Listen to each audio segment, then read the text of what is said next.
शरीफ ख़ानदान का पूरा टब्बर जो है वो इस वक्त सऊदी अरब के अंदर मौजूद है और सऊदी अरब में सरकारी खर्चे के ऊपर, सरकारी खाते के ऊपर ना सिर्फ वहाँ पर उम्रा अदा कर रहा है, बल्कि वहाँ पर जो आना जाना सब कुछ हो रहा है वो सरकारी खाते पर हो रहा है। इसलिए ये इनका अब वतीरा बन चुका है, ये इनका वही एक काम बन चुका है कि जब भी ये गवर्नमेंट के अंदर आते हैं, हुकूमत के अंदर आते हैं, तो ये अपना जो आखिरी अशरा होता है रमज़ान का, ये उधर जाके गुजारते हैं। लेकिन जब ये हुकूमत में नहीं होते, इक़्तिदार के अंदर नहीं होते, ये लंदन भागे होते हैं, तब ये नहीं आएंगे, तब ये वहाँ से हिलते भी नहीं हैं, तब उधर ही बैठ के ये सारी इबादत करते हैं, रमज़ान के रोज़े रखते हैं, सब कुछ उधर ही करते हैं। लेकिन जैसे ही गवर्नमेंट के अंदर आते हैं, हुकूमत के अंदर आते हैं, तो इनकी सारी की सारी जो फोकस है, तवज्जो है, वो इस तरफ हो जाती है कि हमने रमज़ान का जो आखिरी अशरा है वो जाके वहाँ पर गुजारना है। अब ना सिर्फ इसमें शरीफ ख़ानदान का पूरा शामिल है, पूरा जानब पहुँची हुई है, टब्बर पहुँचा हुआ है और इनकी तस्वीरें आई हैं। आप उन तस्वीरों के अंदर एक तो ये कि ये शहबाज शरीफ का, ये असल में मोहम्मद बिन सलमान की जानिब से इनसे जो बात की गई है और इनके साथ जो डिस्कशन की गई है वो बड़ी अहम तरीन है। उसके अंदर इमरान खान की रिहाई के मतलब और इमरान खान की आज़ादी के मतलब, जिसकी वजह से शहबाज शरीफ और शरीफ ख़ानदान को लगता है कि ये हमारा दौरा नाकाम हुआ है। इसी वजह से आप इनकी तस्वीरें देखें, इन्होंने ये तस्वीरें वगैरह जारी की हैं, टिकटॉक बनाई है, फेसबुक की वीडियोस बनाई हैं, यूट्यूब की वीडियोस बनाई हैं। यानी यहाँ से जो पाकिस्तानी जाता है, मुसलमान जाता है रमज़ान के महीने में या उम्रा करने के लिए, किसी वक्त भी उम्रा करने के लिए जाएगा, तो वो जाके वहाँ पर क्या करेगा, वो जाके वहाँ पर इबादत करेगा, वो जाके वहाँ पर ज़ियारतें करेगा, वो जाके वहाँ पर इबादत के अंदर मसरूफ़ हो जाएगा। क्योंकि हफ़्ता 10 दिन का तो टोटल ये टूर होता है, तो इसमें जो पाकिस्तानी या मुसलमान होता है उसकी कोशिश होती है कि मैं ज़्यादा से ज़्यादा वहाँ पर इबादत करूँ, मैं वहाँ पर जाके नमाज़ें पढ़ूँ। लेकिन इनको अपने टिकटॉक की, अपने फेसबुक वीडियोज़ की पड़ी होती है, वही इनका पुराना हरबा, वही इनकी जानिब से वतीरा इस्तेमाल किया जाता है कि किसी तरह से हम अपनी शान व शौकत ज़ाहिर करें, अपनी वीडियोस बना लें, अपनी टिकटॉक बना लें, वो सब कुछ किया जा रहा है। तो 2-3 चीज़ें हैं इस दौरे की जो इनकी जानिब से किया गया है, जो इन्होंने ये दौरा किया है। 2-3 चीज़ें हैं। एक तो ये कि इस दौरे में army chief general Asim Munir भी मौजूद हैं, इस दौरे के अंदर शहबाज शरीफ भी मौजूद है और इस दौरे के अंदर मरीम नवाज़ भी मौजूद है। जहाँ तक ये मरीम नवाज़ और शहबाज शरीफ और इनके पूरे टब्बर की बात है, अब आप इससे अंदाज़ा करें, आप इमेजिन करें शहबाज शरीफ के साथ कौन कौन है। शहबाज शरीफ के साथ सुलेमान शहबाज, उसके साथ हमज़ा शहबाज, उसके साथ जो है उसके बच्चे, बीवी और पूरा टब्बर ख़ानदान पहुँचा हुआ है। उधर से मरीम नवाज़ वो बच्चों के साथ टिकटॉक बना रही है, बच्चों के साथ जो है फेसबुक वीडियोस बन रही हैं, वहाँ पर बातें हो रही हैं, गप्पें हो रही हैं, गप्पें चल रही हैं, हंसी खुशी मजाक वहाँ पर हो रहा है। यानी इस बात की फ़िक्र ही नहीं, इस बात की उनको अंदाज़ा भी नहीं कि इससे जो है एक तो आप इबादत की ग़रज़ से पहुँचे हैं और इससे आपका इमेज क्या जाएगा। और दूसरी बात जो रियासती सतह के ऊपर बात हुई है,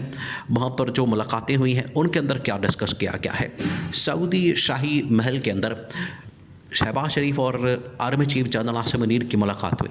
और इस मुलाकात के अंदर मरीम नवाज़ गायब थी, मरीम नवाज़ वहाँ पर मौजूद नहीं थी। हालांकि यहाँ पर ये कहा जा रहा है कि मरीम नवाज़ को इस दौरे पर ले जाने का मकसद ये था ताकि मरीम नवाज़ को एक वज़ीर-ए-आज़म के कैंडिडेट के तौर पर लॉन्च किया जा सके। खैर, लोग इसके ऊपर भी बात कर रहे हैं कि जहाँ पर आर्मी चीफ होता है वहाँ पर मरीम नवाज़ भी होती है, तो ये किस तरह से हो सकता था कि अगर मरीम नवाज़ जा रही है तो आर्मी चीफ ना जाता, मरीम नवाज़ या आर्मी चीफ दौरा कर रहा है तो मरीम नवाज़ ना दौरा करती। ये तो इस तरह की भी बातें हो रही हैं। खैर, ये तो अब अखलाक से भी गिरी हुई बातें हैं, लेकिन बात करने वाले लोगों को आप बात चुप तो नहीं करा सकते, उनको बात करने से रोक तो नहीं सकते, उनका मुँह तो नहीं बंद करवा सकते, तो लोग इस तरह की बातें भी बना रहे हैं। अब वहाँ पर जो मुलाकात हुई है उसके अंदर army chief general Asim Munir की जानिब से और शहबाज शरीफ की जानिब से मोहम्मद बिन सलमान के सामने कुछ फरमाइशें या अपील की गई है, दरख्वास्तें रखी गई हैं, उनके सामने उनके गोदे गिट्टे पकड़े गए हैं, उनसे कोई माफ़ी तलाफ़ी का काम किया गया है, उनसे कुछ पैसा वगैरह मांगा गया है। इसकी सूरत हाल में उसकी सूरत हाल आपने समझनी है कि वो कितनी अहम है। हुआ ये है कि ये जब वहाँ पर पहुँचे हैं तो उनके पास सारी इन्फॉर्मेशन एक एक चीज़ उनके नॉलेज पे है, उनको पता है कि पाकिस्तान के अंदर हो क्या रहा है, पाकिस्तान के अंदर चल क्या रहा है। वो इनकी तरह जो है वो अनपढ़ तो है नहीं, इनकी तरह बिल्कुल बेखबर तो है नहीं, ला इल्म तो है नहीं, उनके पास सारी इन्फॉर्मेशन है और उनके पास एक एक चीज़ की नॉलेज है। उनको पता है कि पाकिस्तान के अंदर चल क्या रहा है, पाकिस्तान के अंदर दहशतगर्दी के वाक़यात, पाकिस्तान के अंदर सियासी मौसी सूरत हाल ख़राब। अब ये पहुँचे वहाँ पर और आर्मी चीफ जनरल आसिम और शहबाज शरीफ, इनका जो दौरा होता है ये तकरीबन कोई 8वां 10वां दौरा है सरकारी, जब से इन लोगों ने इक़्तिदार संभाला। ये दौड़े दौड़े जाते हैं वहाँ पर, मुलाकातें करते हैं, मिलते हैं और वही उनके सामने फरमाइशें रखी जाती हैं, वही उनके सामने अपील रखी जाती है, उनके सामने जाके बात रखी जाती है। वो बात नहीं मानते, सुनते नहीं हैं और उनकी जानिब से कोई बात नहीं की जाती, उनकी जानिब से बिल्कुल भी अब मदद और सपोर्ट नहीं की जा रही। अब सिचुएशन ये है कि इन्होंने जाके फिर वहाँ पर डिमांड की है, डॉलर्स की डिमांड की है, पैसे की डिमांड की है, तेल की डिमांड की है और इस तरह की चीज़ों की डिमांड की है, उनके सामने जो है अपील की है। मोहम्मद बिन सलमान की जानिब से ना सिर्फ इस मरतबा बल्कि पहले भी कई मरतबा जब भी मोहम्मद बिन सलमान के साथ इन लोगों ने मुलाकात की है तो मोहम्मद बिन सलमान का कहना जो है वो एक ही होता है। मोहम्मद बिन सलमान की जानिब से हमेशा एक ही बात की जाती है, वो कहते हैं कि पाकिस्तान के अंदर जो आपने इस वक्त सूरत हाल बनाती है, इसकी जिम्मेदारी तो आप किसी के ऊपर डालें। आपने सिक्योरिटी सिचुएशन बिगाड़ दी है, आपने मुल्क के अंदर आइन और कानून की धज्जियाँ उड़ा दी हैं, आपने मुल्क के अंदर आइन और कानून की हुक्मरानी ख़त्म कर दी है, मुल्क के अंदर जमहूरियत ख़त्म कर दी है, अपोजिशन के ख़िलाफ़ क्रैकडाउन किया जाता है। आप इसके ऊपर किसी पर जिम्मेदारी तो डालें, रिस्पॉन्सिबिलिटी तो डालें, सिक्योरिटी की जिम्मेदारी तो किसी पर डालें।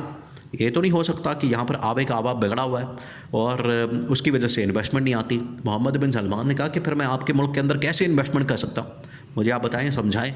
मैं कर सकता हूँ मुल्क में इस तरह के कि जहाँ पर हर रोज़ कत्लेआम होता है, हमले होते हैं, दहशतगर्दी के वाक़यात होते हैं, वहाँ पर लोगों को मारा जा रहा है, मैं कैसे यहाँ पर इन्वेस्टमेंट कर सकता हूँ? ये पहली बात। दूसरी बात ये कि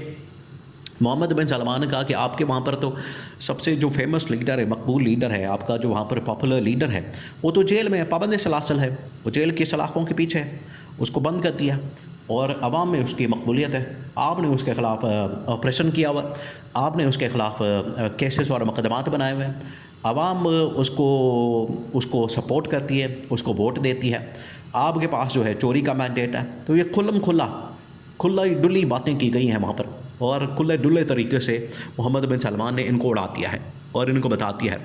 और इनके परखचे उड़ा दी, इनकी धज्जियाँ उड़ा दी हैं और इनको बताया कि आपकी औकात क्या। वहाँ से फिर मोहम्मद बिन सलमान ने इमरान खान के लिए तोहफ़ा भेजा, रिपोर्टेडली तोहफ़ा भेजा क्या है मोहम्मद बिन सलमान की जानिब से। ये भी पहुँचे वहाँ पर, आपको पता है इनको तोशाखाना के लिए, तहाइफ के लिए, तोहफ़ों के लिए ये जाते हैं, लेकिन मोहम्मद बिन सलमान ने ख़ास तौर पर इमरान खान के लिए तोहफ़ा भेजा है कि जाएँ और इमरान खान को तोहफ़ा दें इस रमज़ान के महीने में। वो मेरा दोस्त है, बड़ा भाई है और एक विजनरी लीडर है, ये उनकी जानिब से कहा गया। तो आप इससे अंदाज़ा कर सकते हैं इमरान खान और इनके दरमियान कितना बुनियादी फ़र्क है। और आज भी इमरान खान मोहम्मद बिन सलमान का उसके